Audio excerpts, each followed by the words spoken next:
This is CBC Here and Now.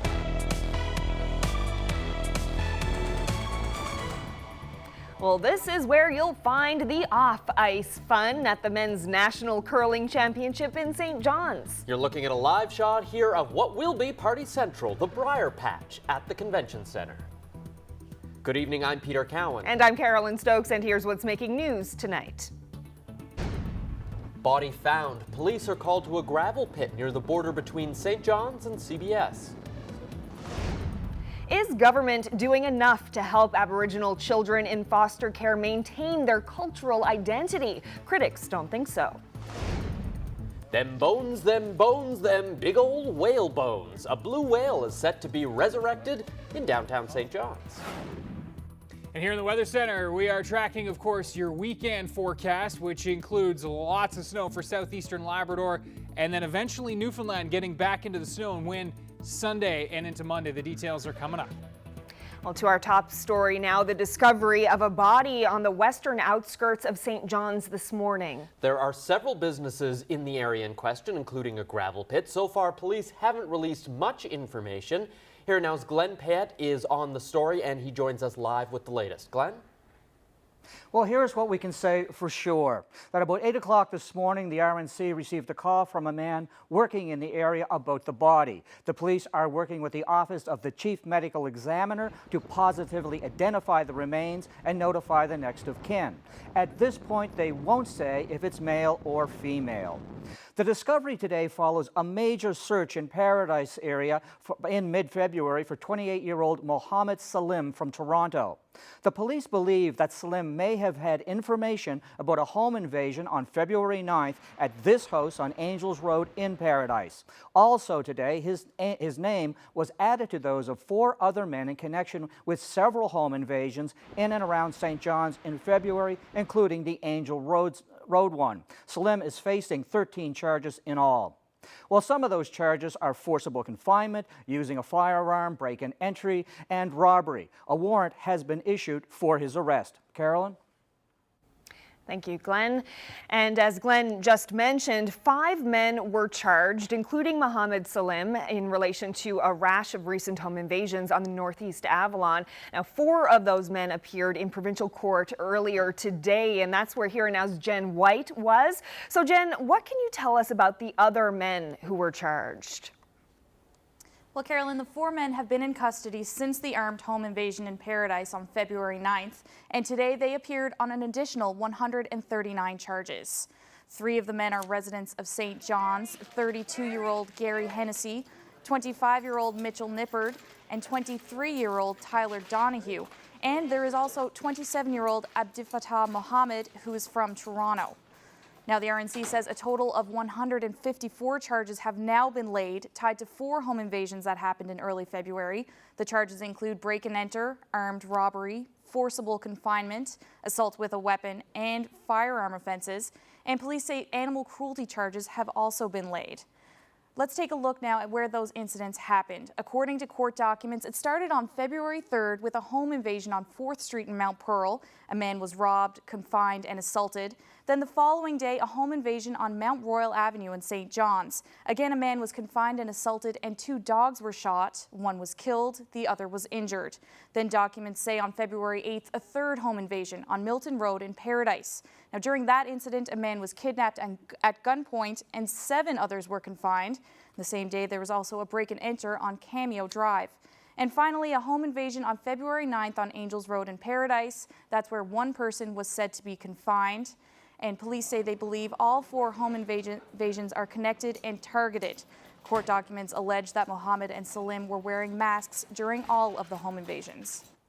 The RNC says a firearm that's believed to have been used in the incident was seized, and the 4 men remain in custody. They're due back in court on March 16th. Peter? Thank you. That's Here Now's Jen White reporting with us live tonight. More tonight on the controversy over the uprooted Aboriginal foster children from Labrador. We've been telling you about this and about the children who've been taken from their communities and relocated in large numbers to non-Aboriginal towns on Newfoundland's northern peninsula.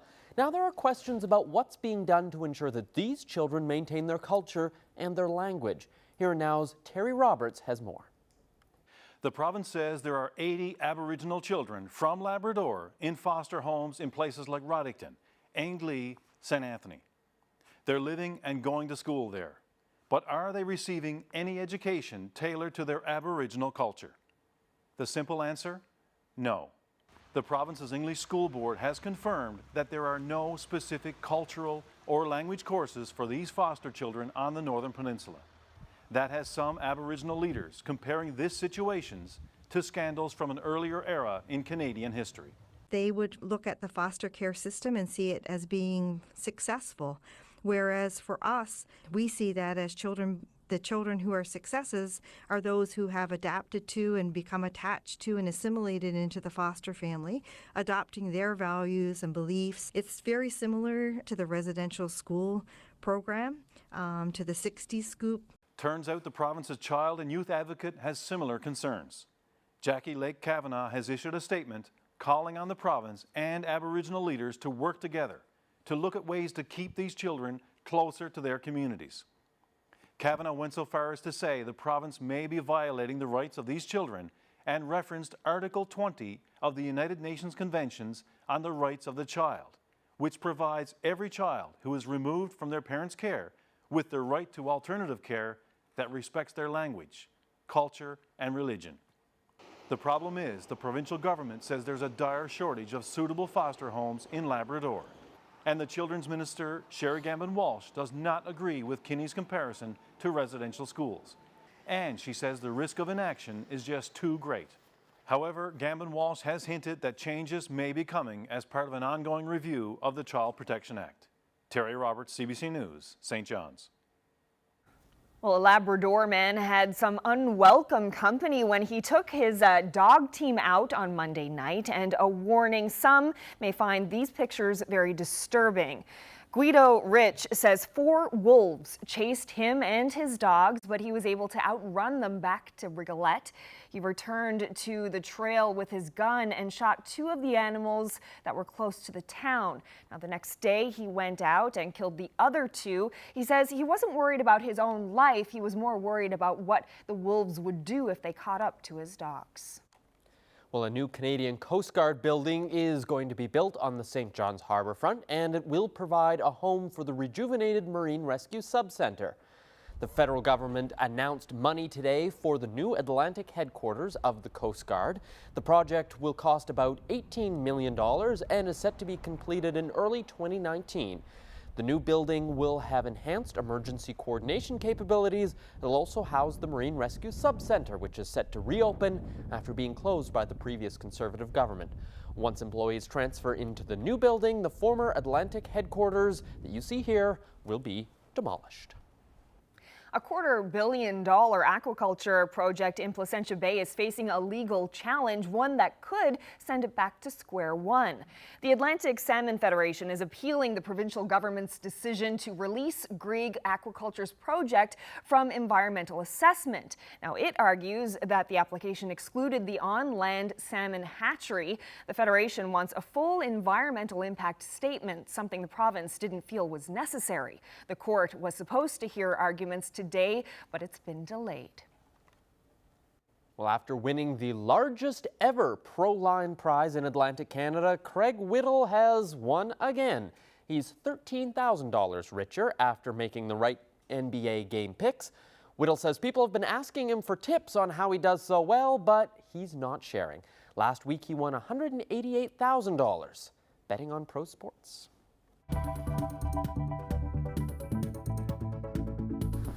A 150-ton dead blue whale that washed ashore in Trout River is now part of a display in Toronto. We're getting a sneak peek coming up.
CBC NL presents Tasty Tunes with local musicians and chefs, a songwriters circle and small plates in support of the Community Food Sharing Association. Visit cbc.ca/NL for all the deets. Well, a giant blue whale has finally made the journey from the shores of Rocky Harbour to the Royal Ontario Museum in downtown Toronto. Next week, the skeleton of the largest animal on Earth is going to be on display at the ROM.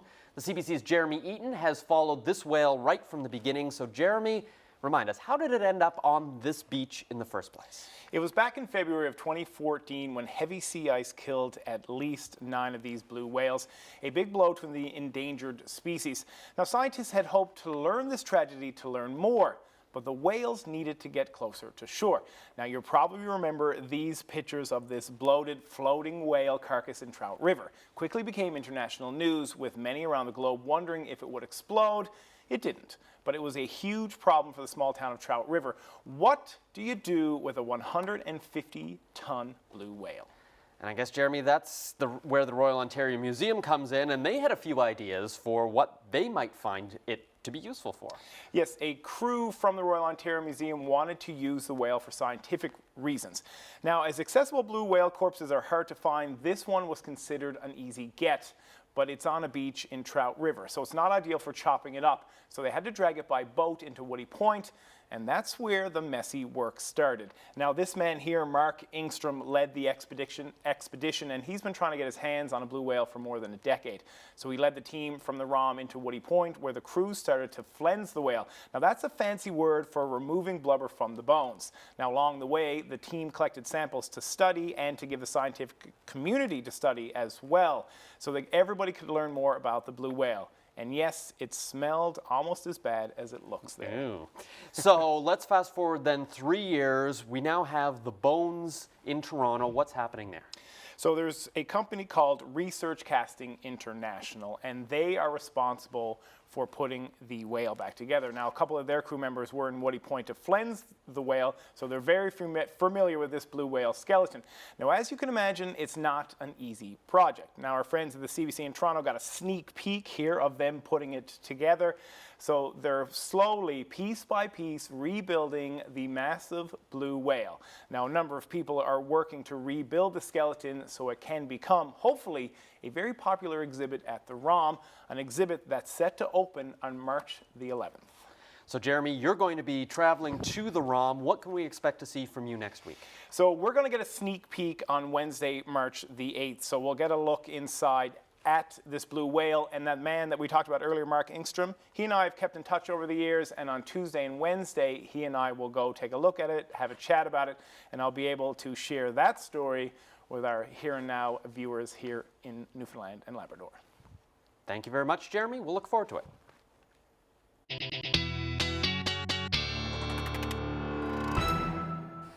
Well, what a windy day in St. John's today. I couldn't get over it. Walking even from the car to the building, you just have to put your head down and just bear into it. Even in a city that we should be used to the wind by now. It's not like this never happens, but it still always catches you off guard. And if you're wondering just how windy it was, just have a look at this. So yes, the wind gusts blew a shipping container into the water in the St. John's Harbour. And as you can see, it was floating not far from the OceanX shipping yards. Yeah, by noon today, peak gusts in that area. In fact, at the weather station that OceanX has set up, 95 kilometers per hour, 108 actually at the airport. So some pretty strong gusts that pushed this container into the harbor. And you can see there the tugboat pulling it back as we roll towards the lunchtime hour. So pretty impressive winds. Lots of great sayings out there. Yes, windy enough to blow a shipping container into the harbor.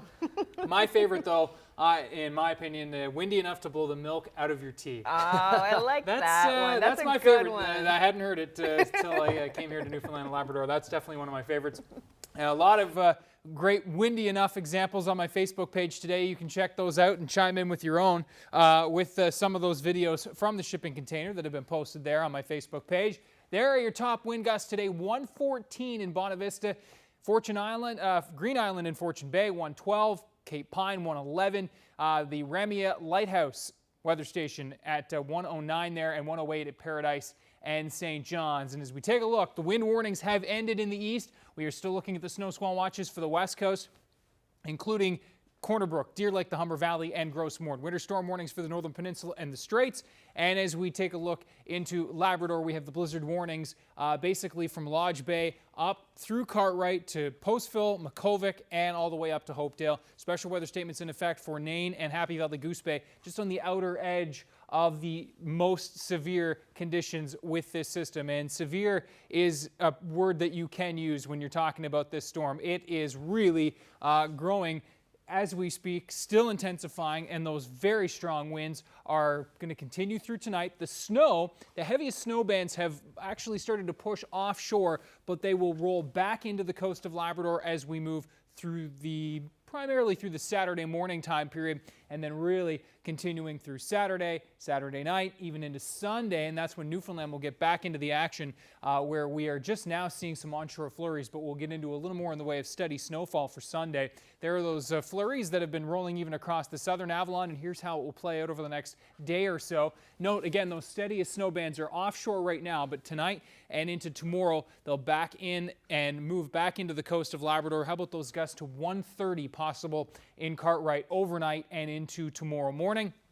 Still some onshore flurries for the west coast tonight. Risk of a snow squall along the south coast, edging into the metro region tomorrow morning.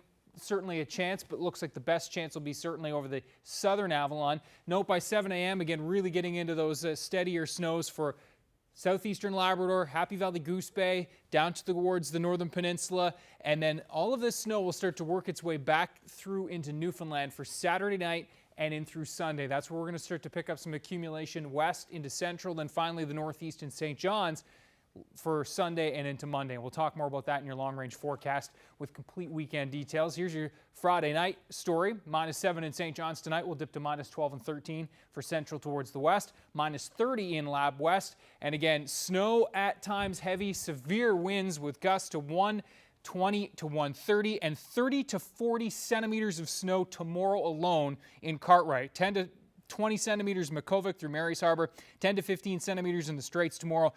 10 centimeters in Happy Valley Goose Bay, about 5 centimeters in St. Anthony, and again, looking at about 5 centimeters through the day tomorrow in Corner Brook. So we will talk about what Sunday has to hold and even into next week. That's coming up in just a couple of minutes.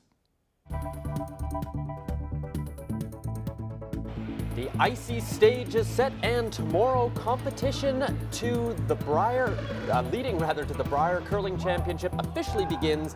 Coming up, someone who knows a thing or two about the sport, Olympic gold medalist Jamie Korab will tell us about all the excitement.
Welcome back to Here and Now. Well, St. John's will be Canada's curling mecca for the next 9 days. The best teams from across the country, including hometown favorite Brad Gajou, will compete to win the coveted title of Brier champion. This afternoon, I went by Mile 1 to check out the scene and speak with curling Olympic champion Jamie Korab about what's to come.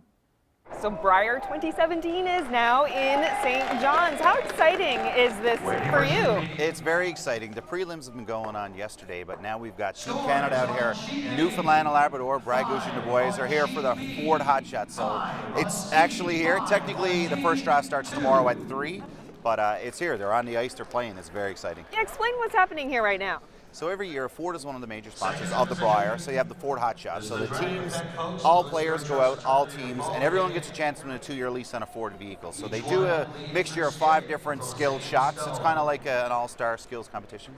And the winner, like I said, gets a 2-year lease. So Brad has won before, and Mark. So they'll have a good chance to win this. So what should people know about the Brier? Firstly, it's the first time we've had it in 45 years, so it's been a long time at the old Memorial Stadium. So it's been a while since it's been here. It's one of the biggest sporting events in Canada. The viewership of it is amazing. The fans that come here are amazing. That's a big thing, which people will see if they come down and watch it, or they see it on TV. We have some amazing fans. The Brier Patch is a big thing. That's over at the Convention Center.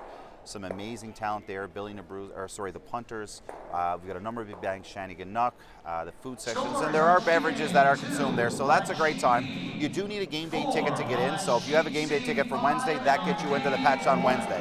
That's one of the major questions I've been getting. And then the curling.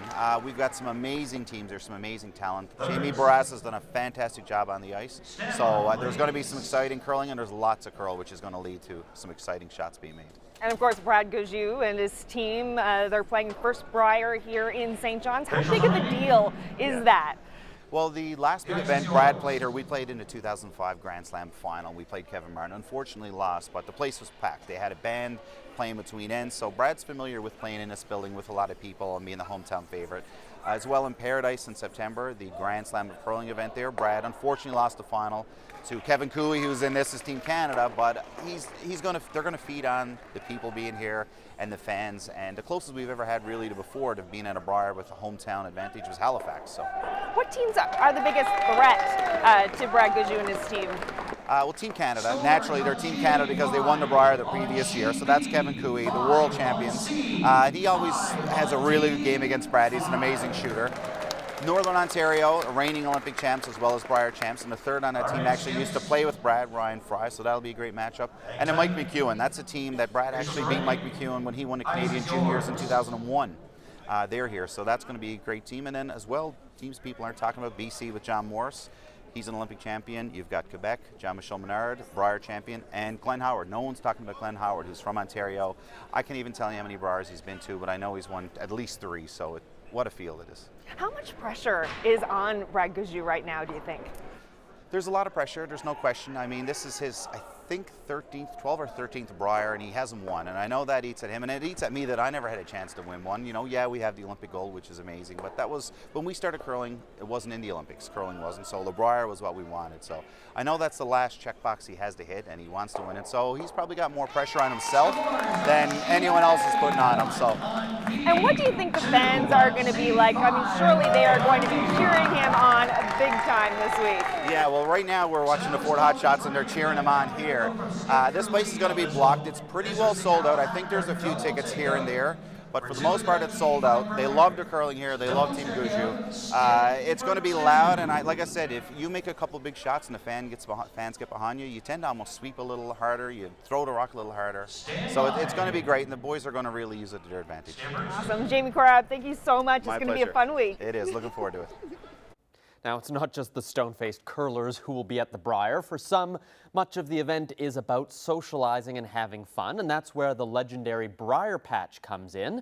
And this year, the patch is located at the Convention Center right across the street from Mile 1, and that's where Eugene Trickett is. He's the vice chair of the host committee, and he's with us live. So tell me about this Brier Patch. Why is it such a big and important part of the event? The Brier Patch goes back, I guess, 60 years in the Brier, and this is where all the fans curlers. They all socialize here before games, after games. There's pin trading, there's great entertainment here, and this really is sort of the pulse that goes around the curling. It's the whole other side of the Briar for a long time, and in some of the bigger cities, they put as many as 8,000 people in the Briar Patch. So other cities have certainly had this, but Newfoundland has a reputation for being a great party spot. You're going to have people from all over the country. Is there that extra added pressure to try and put on a really good party, because that's what people expect from Newfoundlanders? Absolutely. From day one, when we tried to bring the Briar to St. John's, we promoted it as a great place to come for the entertainment, both here in the Briar Patch and in all the various nightclubs around St. John's. We've got some great music here for it, and I think there's an expectation from the fans that came away to deliver some great entertainment, and I think we're going to nail that. You mentioned that it's also not just the fans, but the players come there to socialize as well. What is that interaction like when you get someone, especially like Team Newfoundland, who will walk in to this event? I know that tomorrow, after Newfoundland Labrador's first game, they have their autograph signing session here tomorrow night, and I fully expect most people from Mile 1 to try to make their way over here to meet the team. In the early part of the week, some of the players don't spend as much time here, but as the tournament develops and some of the teams, probably their chances of making the playoffs reduce, they spend a lot more time here at the Patch. But I guess the beauty of it being so close to the stadium is that they will come over and mingle with the crowd a little bit. Some of their own fans, we've got fans from every province and territory here. Their players will come over, mingle with them, and get autographs. And you'll only see that increase as the week goes on, and it really adds to the event. So in just a little bit of time we have left, give me a rundown. What sort of entertainment are we expecting? Who's going to be performing? Tomorrow night we have Shanneyganock here as soon as the evening draws over. Little later in the week, 8-track favorites are here. We've got some other local bands who play here throughout the week. And I think it's a mix of sort of Newfoundland music and Irish Newfoundland music. And I think some is pure, like Shanneyganock tomorrow night. Others probably play to a little bit of a different clientele, but I think people will be very pleased with the entertainment we have here. It's probably the same as you'd hear almost on Paddy's Day down on George Street. Well, thank you very much for telling us all about it, and I guess a reminder that if you have a ticket for the game, that'll also then get you into the Briar Patch afterwards, so I'm sure a lot of people will be making their way over for that party. They will. I wish we had a bigger Briar Patch we could invite anyone. Unfortunately, we've got more people in the arena than here, but it's going to be a great week, and it was my pleasure to speak to you about this, and I certainly think we're going to have a great time here and really showcase St. John's. Thank you very much. Eugene Trickett is part of the host committee for the 2017 Briar, happening at Mile 1.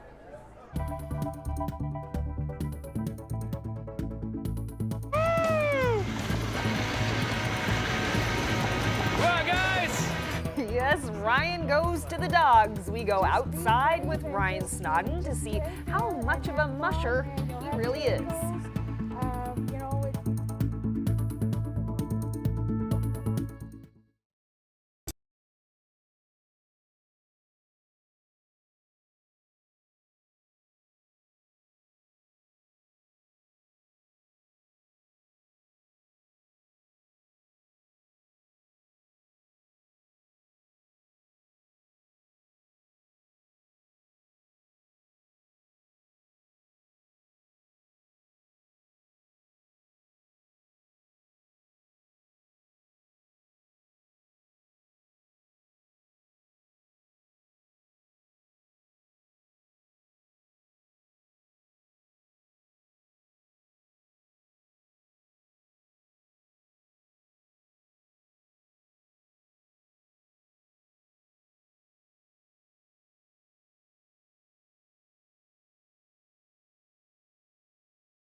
Now, we usually save our happy birthdays for the end of Friday's show, but this particular one just can't wait. Victor Baker had a big surprise in store for his 100th birthday today. His nursing home threw him a special party, but as Here and Now's Chris Ensing reports, Baker showed everyone that he still has a few moves of his own. I'm back when I'm 101. This is Uncle Vic. As he's known around here, sweet as they come, even at 100 years old. No sour bone in his body. Today is his big day. Off to a large party in his honor on horse and buggy. Meet Victor Baker, a businessman in Botwood, a man who loves the woods, and still an avid gardener.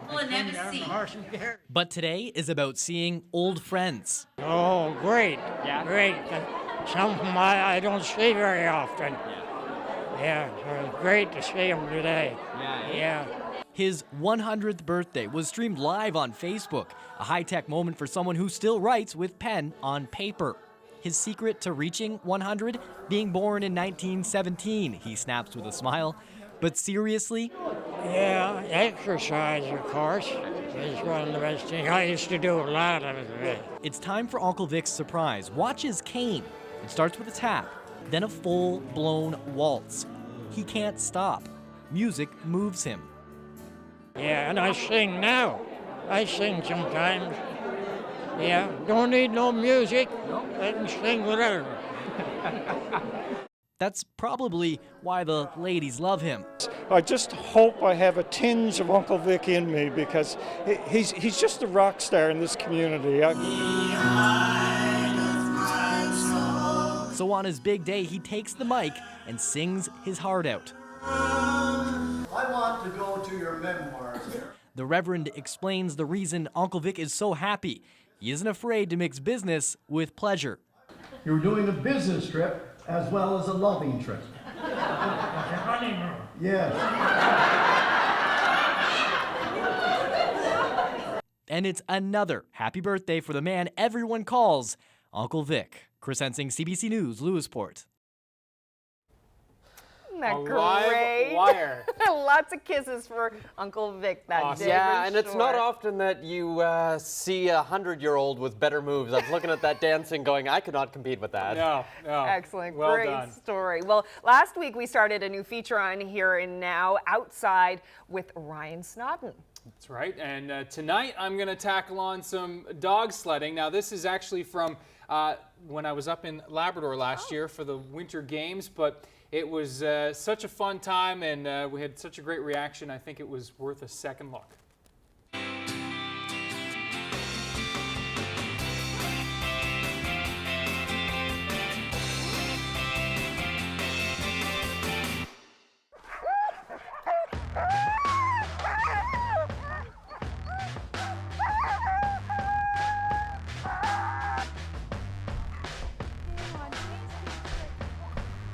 So this is happening.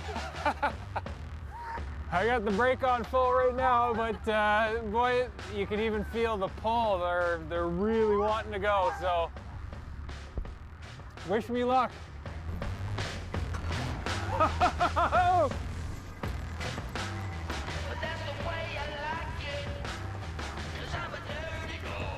Wow, that was a fast start. That was the part I was worried about hanging on the most. All right, one of the things I've been looking forward to all week, dog sledding, and Lori Pope is the keeper of these dogs. Hello, Lori. Hi there. Thanks so much for having me out. Maybe you can walk me through. First of all, how long have you been into dog sledding?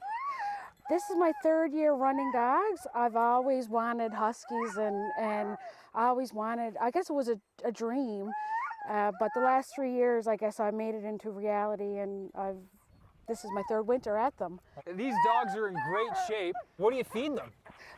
They raw meat. Sometimes they have a bit of kibble, but kibble is not their favorite, and they can't work hard like this on kibble, so they eat raw meat. Sometimes I'll cook for them, cornmeal, and just make a big boiler of food for them, but generally raw meat. Oh man, I could do this all day.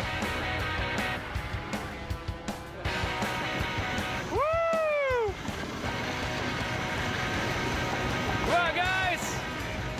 do I need to know to be a successful dog sledder? Just be brave and just get out there and have fun, and you'll have tangles. You know, sometimes it is work. They got to be fed, they got to be tended to. They don't just disappear in the summer. You still got to tend to them in the summer, but just get out and do it, and be a little brave. And as you seen in the beginning, I wiped out. Get up again. Get at it again. Patience pays off. Yes. Yeah. Okay. Everybody picks the same side of the snowmobile. Oh, a little collision there. No big deal. Woo! It's the corners that are tricky to hang on. Overall, these guys, they pull you nice and smooth. It's a pretty consistent ride, I have to say. It's nice and smooth. And the trails here in Labrador and just out here, we're just outside of Happy Valley Goose Bay. The trails are so smooth and nice. It really is awesome. The weather update is brought to you by Belltone Hearing Service St. John's, helping the world hear better. I wonder who was having more fun, you or the dogs? The Because they dogs. looked like they were having a lot of fun doing that. And it was certainly a nice reminder that Labrador gets, you know, that nice winter that you can actually go out and enjoy rather than the sort of rain freeze combination that we've been having here in the east. Yes. Yeah. Western Newfoundland has had a pretty good winter this year as well, and a little more snow for pretty much everybody over the next couple of days. Here's how it will play out with your weekend story. There's the low that is going to be basically the weather maker all weekend long and into next week as well. Really strengthening over the next 24 hours or so. Will continue to strengthen. We're already seeing some gusts over 100 kilometers per hour, and in the southeast parts of Labrador that will intensify tonight. 130 by tomorrow morning possible. Cartwright up to Makkovik with 100 plus kilometer per hour gusts there.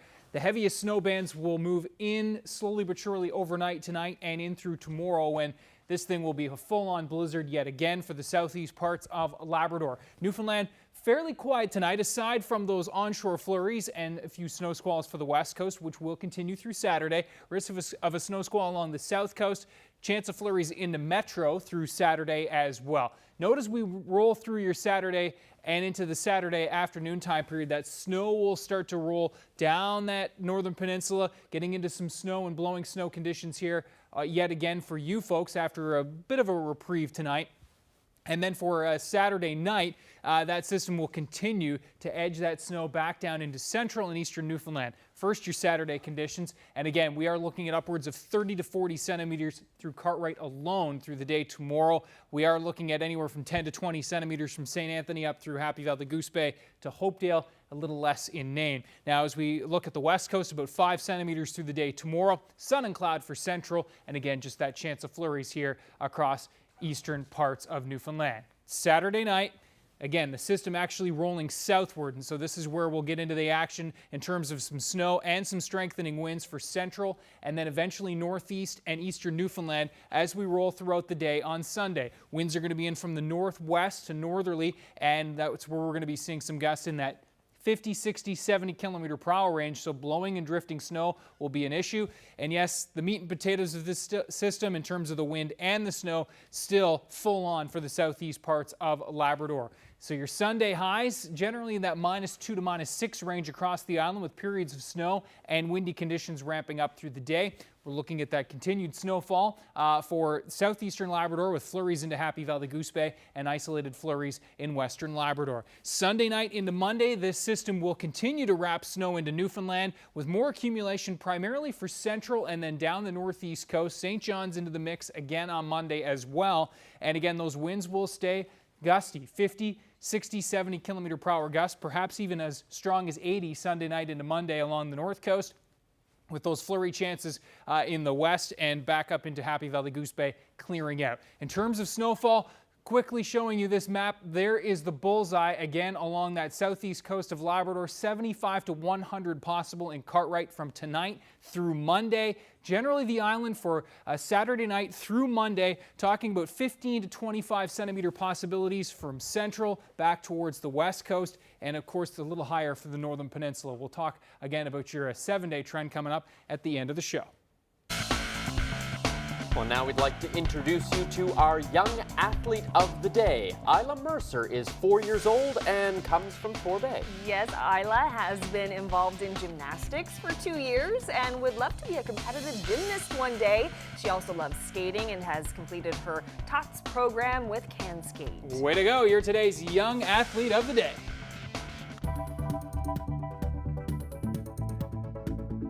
King Lear had wandered into that bowling alley at that moment with the dead Cordelia in his arms. No one would have noticed. It was just that sad. Well, that's the one and only eloquent and articulate Rex Murphy. His take on Newfoundland's bowling pants kerfuffle, as only Rex Murphy can. You don't want to miss that. It's coming up next.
Well, by now, many of you are very familiar with the bowling fuss that raised eyebrows in the province and beyond this week. It also reached the ears of Newfoundland's Rex Murphy and made it to his commentary on CBC's The National.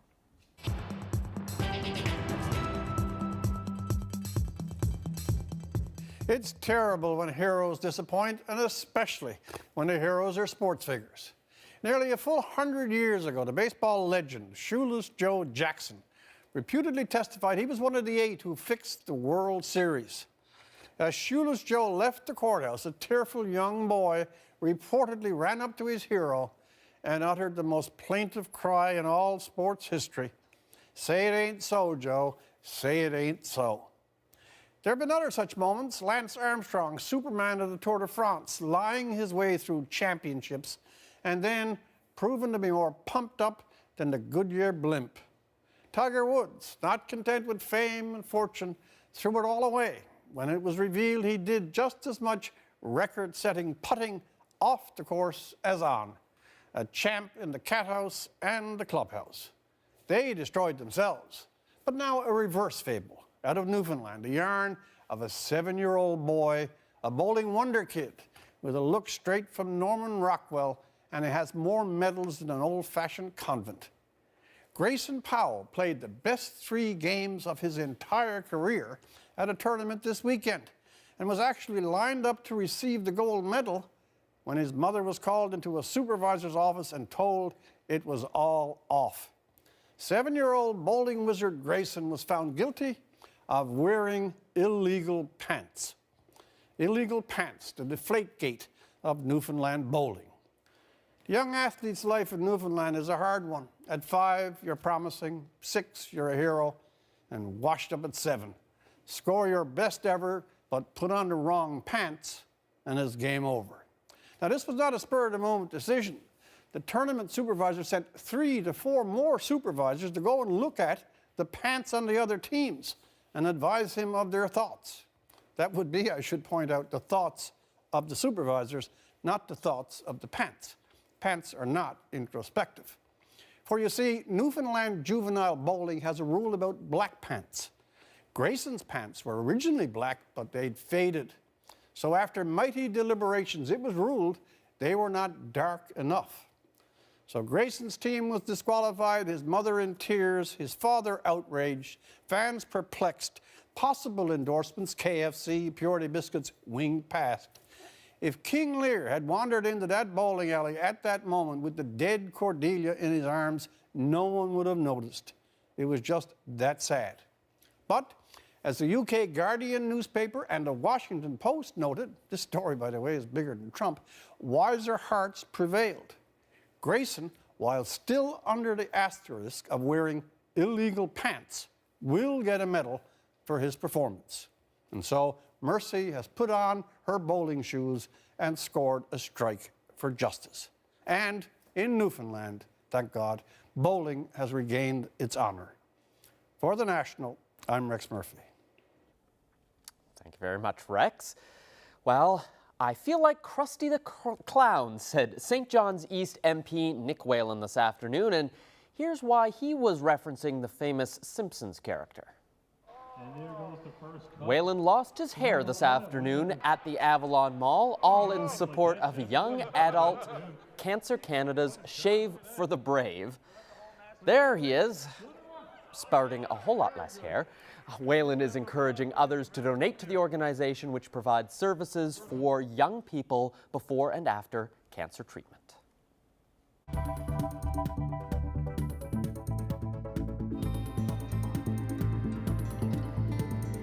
Sky put on quite the show over Hay River in the Northwest Territories. Nature photographer Adam Hill shared these amazing shots from earlier this week. Yeah, Hill says he couldn't look away even as the temperatures hit minus 37 degrees. Can't blame him though. It's hard not to stare at such wondrous colors like that. Gorgeous. He must have been whistling to make them dance.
Well, it would be completely understandable if you thought this lake in Alberta had been taken over by jellyfish. Just have a look. Yes, actually, these are frozen bubbles just below the surface. They're made of methane gas from decaying matter at the bottom of the lake, captured in ice, and something you definitely want to capture on camera. Well, do you need your dream home in just 24 hours? Well, if you do, this company has you covered. This circular home in Russia has a hallway, a bathroom, a living room, and a kitchen, and it was printed in just one day. Yep, a big 3D printer spitting out concrete. This may not be the exact home you've always wanted, but it can be yours for just over $10,000. Never know. This may be the way that we build homes in the future. You never know. You never know. What will they think of next? Quick look at your 7-day trend. Again, unsettled, certainly Sunday into Monday across the island after the West Coast flurries tomorrow, West Coast onshore flurries tomorrow.